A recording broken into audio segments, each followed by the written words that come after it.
Greg Marchand here, 0 to 60, where we teach business management, service counter selling skills, and every now and then customer satisfaction skills in around 60 seconds, handling difficult customers. I got 3 things for you.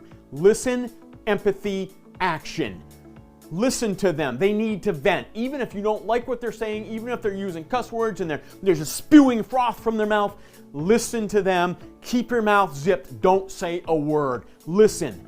Empathy. When you do open your mouth to say something, it should be empathetic. It shouldn't be, I'm sorry you feel that way. Gee, I guess you're having a bad... No, that's not what you say. You say, say a wheel fell off, they vent to you, and you say to them immediately, is everybody all right?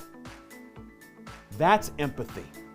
You say to them, they're complaining the 3rd time the check engine light came on. You don't say to them and go, yeah, well, stuff happens. Nope, you say to them, this happened to me once. I found it incredibly frustrating. I completely understand where you might be coming from.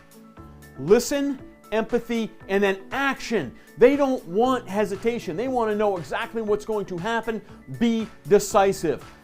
Mr. Smith, this must be very frustrating, very upsetting to you. I completely understand. Here's what I'm going to do. I'm going to put you in a rental car. I'm going to get you on your way. I'm going to bring your car in the next 15 minutes. See how specific I'm being? Bring it in the next 15 minutes.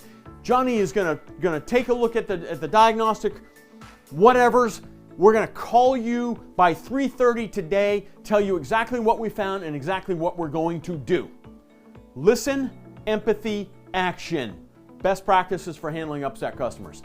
Keep up the great work and never, ever, ever stop learning.